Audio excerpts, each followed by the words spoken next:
Annak az apropójából próbálnák egy pár mondatot mondani, ami gondolataim vannak a kis fejemben, hogy változik a Balaton, és nem kismértékben. Tehát az utóbbi 2 évet, ha versenykörülményeket nézzük, ha az őszi, ha a tavaszi versenyeket, lényeges változás van az elmúlt versenyekkel, elmúlt 5-6, akár 7 versennyel is kapcsolatban.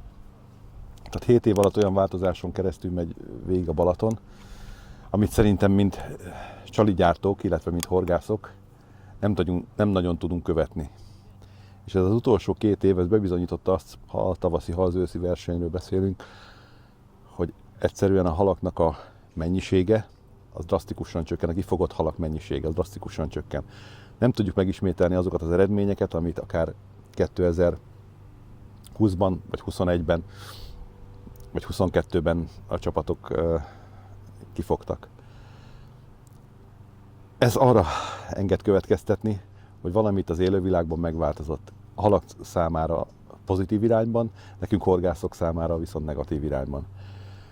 Úgyhogy nekünk is el kell gondolkodni a következő hónapokban, években, hogy tavasszal valami olyasmi jellegű csalikat piacra dobni, ami abszolút figyelembe veszi a Balatonnak a változását. Mert itt a verseny is mutatja, hogy fél idejénél van a verseny, és 150 csapatból 4, vagy lehet, hogy rosszak az információim, 5 csapat érte el a kifogható halak, azaz 5 darab, 12 kg halat, 12 kg súly fölötti halakdarab számát.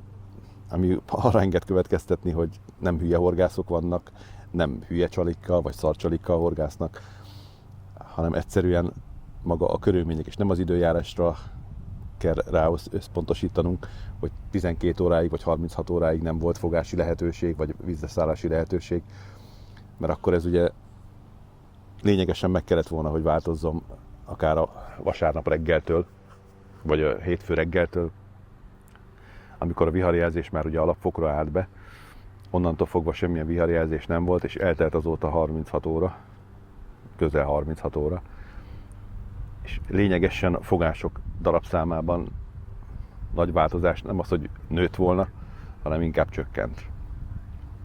Úgyhogy nekünk szerintem az elsődleges feladatunk az, hogy az eddigi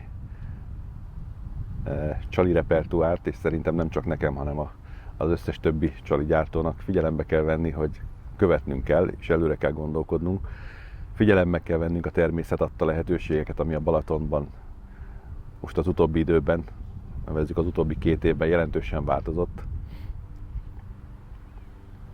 És talán megtaláljuk a siker kulcsát, hogy ebbe nevezzük azt, hogy az általánosnak mondható csalikkal nem tudunk elérni eredményeket. Nem csak versenyszinten, nem csak magánszinten, de mivel nőtt a bojlis horgászok száma a Balatonon, így biztos, hogy arányosan viszont nem nőtt a fogások száma a Balatonon.